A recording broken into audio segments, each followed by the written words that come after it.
Moore from the Bartitsu Lab, and today I'm going to be interviewing Bartitsu pioneer James Marwood. So, hello, James. Hi, Tommy. Good to see you. Hello. Right, so I'm going to be speaking to Bartitsu practitioners and people that run different clubs and people that have been involved in the modern revivalist movement of Bartitsu. I'm starting with James. I met James in 2007 doing some degree of Bartitsu course at Fight Camp a long time ago. But I've got some questions.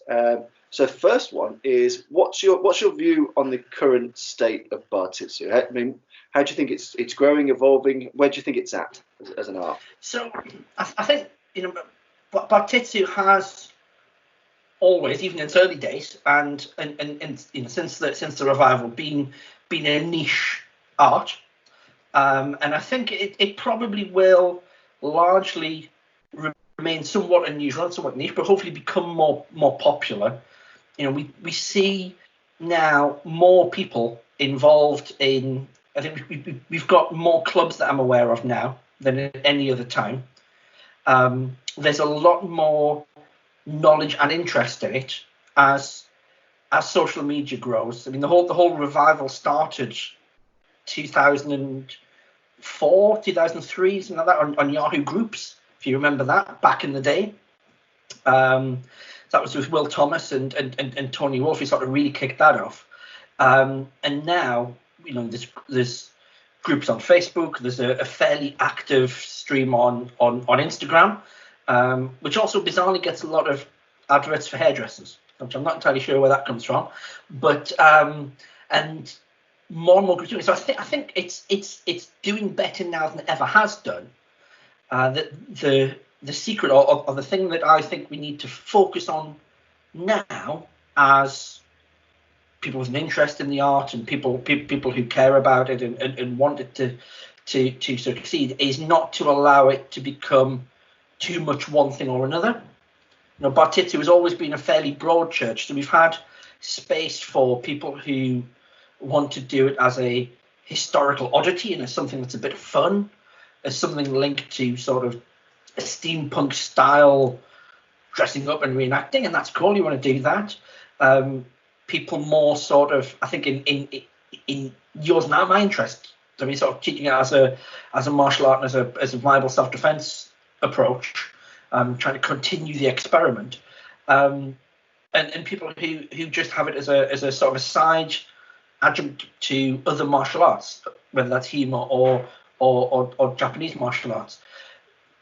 And as long as we keep space for all of that, and nobody gets to say this is the one way of doing it, and this is I am the person who gets to tell the people how to operate, then I'm happy for Bartitsu to go any which way it can do, and it's happening more and more as more people do it, which I think is great. So, and what would you say, in your opinion, makes Bartitsu special or unique? I did a seminar when we were at the private members club. You talked about the societal angle on top of the physiological and the emotional, the societal. So what makes Bartitsu unique or special?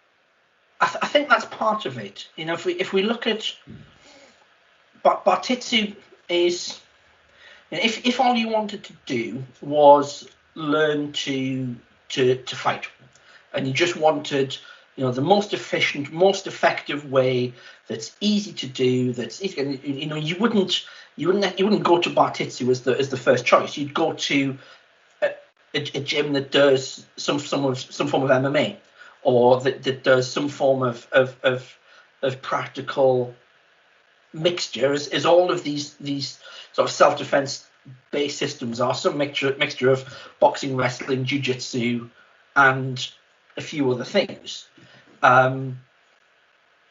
What makes Bartitsu unique, I think, is the cultural context in which it developed, which was for relatively well-to-do people who were not focused on martial arts or on violence as a way of life, and as a normal part of their day-to-day lives in Edwardian London. It was a time that had a lot of similarities to what we see now. There were moral panics about about street crime. There it was things like hooligans that were making the newspapers, as opposed to muggers or so happy slappers now, or recently. That sort of thing's gone away. That stays with us. Where I think Bartitsu adds is that it adds in a mixture of the historical. So there's a degree of research and experimentation and playfulness that is inherent in what Bartitsu is, both from where it started and from where we are looking back at an incomplete system. And also it has that scope to be a bit silly and a little bit fun, in a way that like I've spent hours and hours and hours training the most efficient way to really hurt someone, and after a while that gets pretty dark.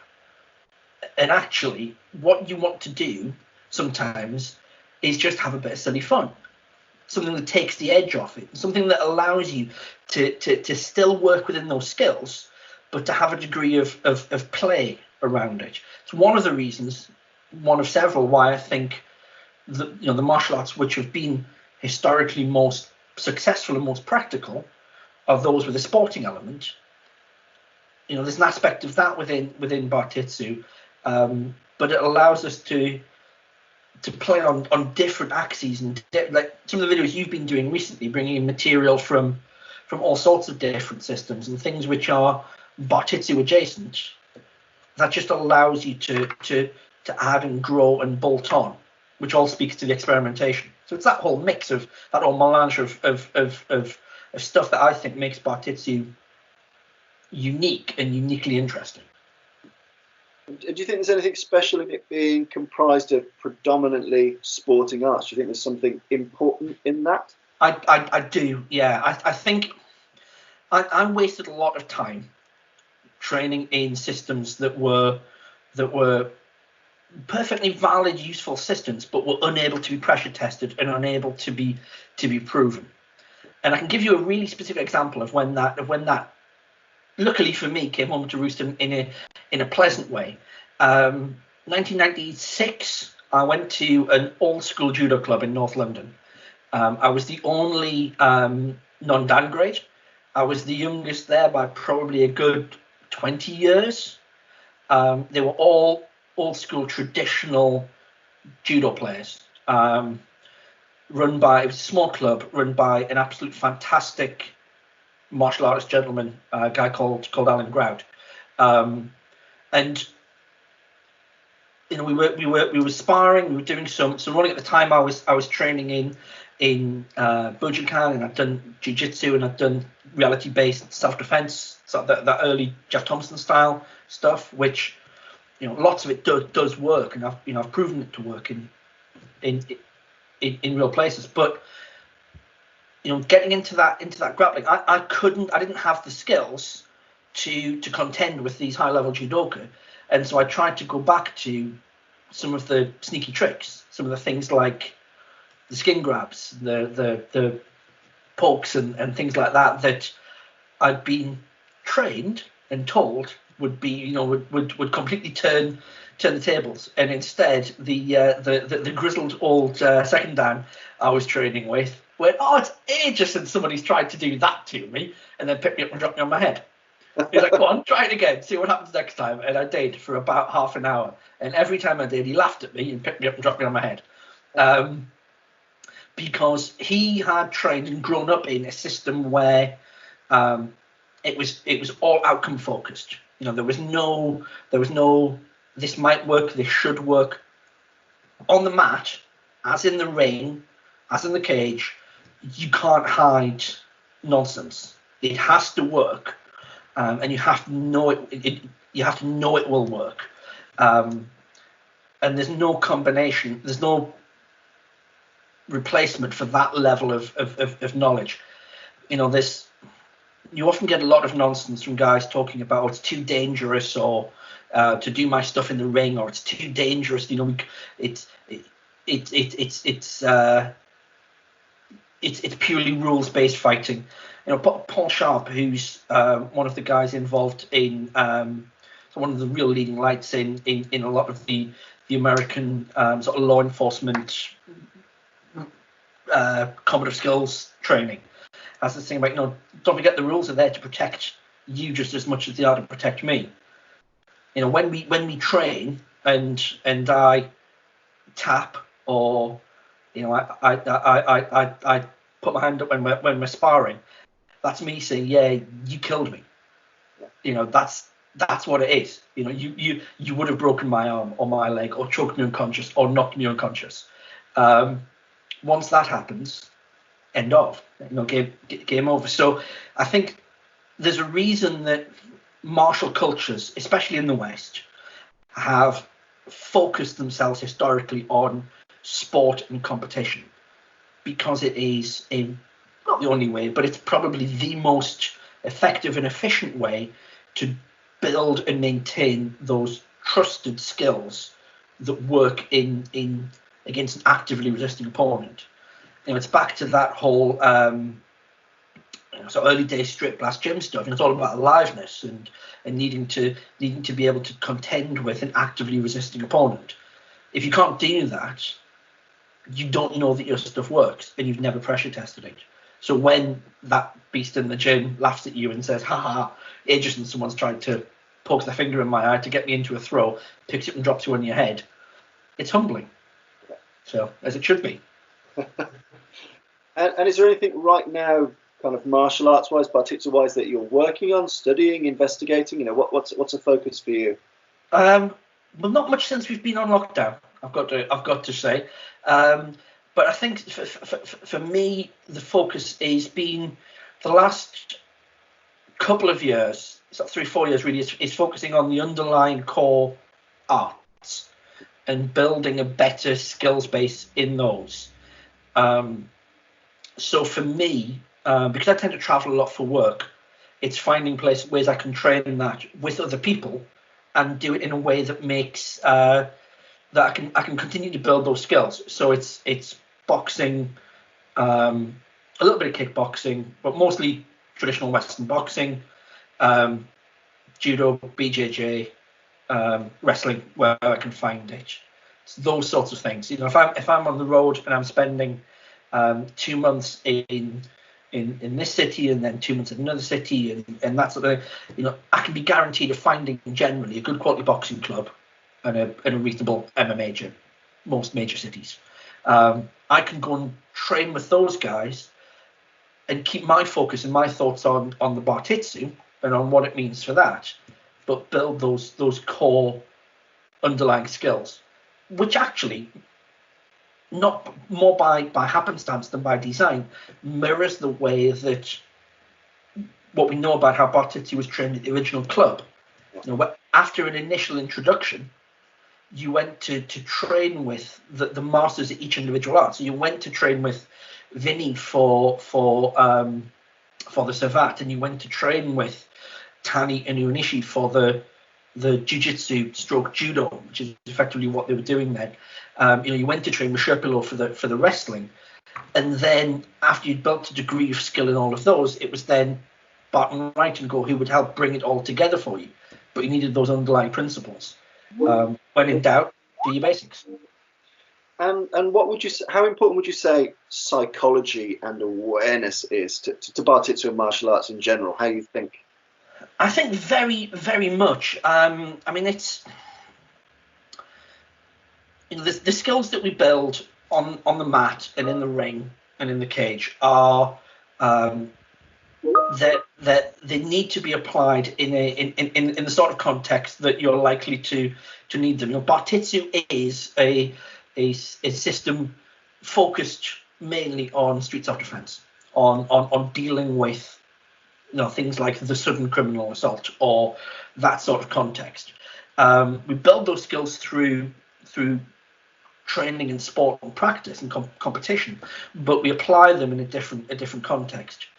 And that's where I think that's a part of your training that you have to build yourself, or you have to do as part of if you can arrange it as a group separate to your core martial training.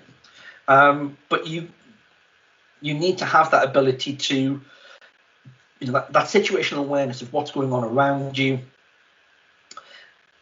Look at some of the stuff Barton Wright talked about right in the early days. He talked about things like not walking close to the edge of the buildings when you were walking to protect yourself. He talked about in an era where men, especially, both sexes, but when men would wear heavy overcoats, and he would talk about wearing your overcoat more like a cloak so your arms were free. A little bit probably giving extreme examples at the time for effect, but we see from that their interest and Barton Wright's interest was on that preparedness and awareness. Ours has to be too. And we know a lot about how to train that now. Lessons you can learn from things like the way advanced driving, for example, is taught, and the way that you give if you ever do an advanced driving course or a police driving course or a pursuit course, drivers there are taught to give commentary initially out loud about what they're saying to force them to maintain awareness and visibly show awareness. You can do that yourself, and you can train that when you're out and about. I wouldn't necessarily recommend you speak it all out loud as you're walking down the street. That's probably going to lead to, a call to the men in white coats. But you can build that awareness and that alertness by training yourself, and by working with hopefully you've got a Bartitsu study group.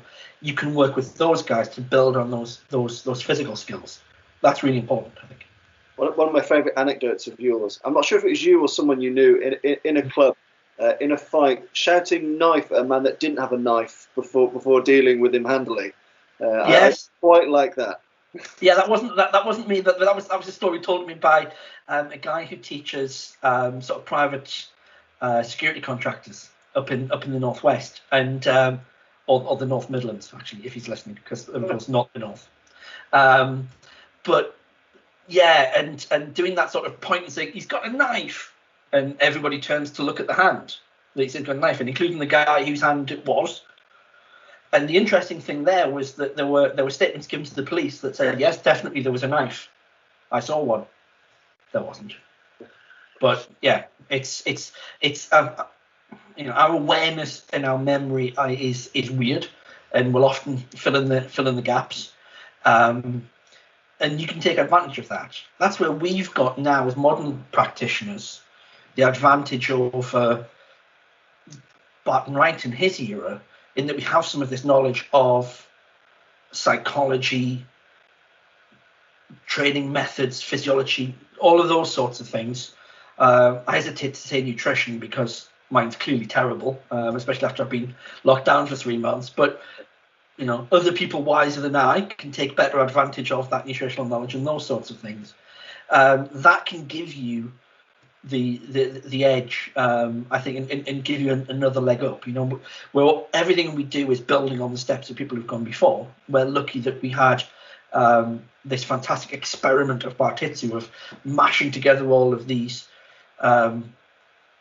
fantastic systems and practitioners and huge egos, hence the arguments and the short-lived nature of it, into this thing that we can then build on. And just a final question. What piece of advice would you give to listeners for either starting out in Bartitsu, finding a club, or making a club? What would you advise people to do when they get started? I think the most important thing to do is train.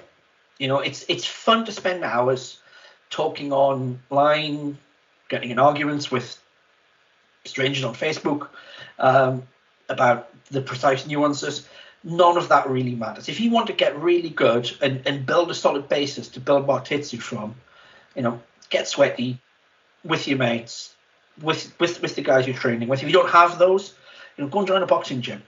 There's no more egalitarian, friendly, and terrifying place than the inside of a boxing gym. And if you go and do it, you will You will love it, and you will build fantastic skills and fitness that will further your Bartitsu more than however many hours you put into arguing with people about the precise nature of what was meant by a particular thing online. Again, going back to Paul Sharp, do the work. That's it. It's the material is the basis of the material is all there.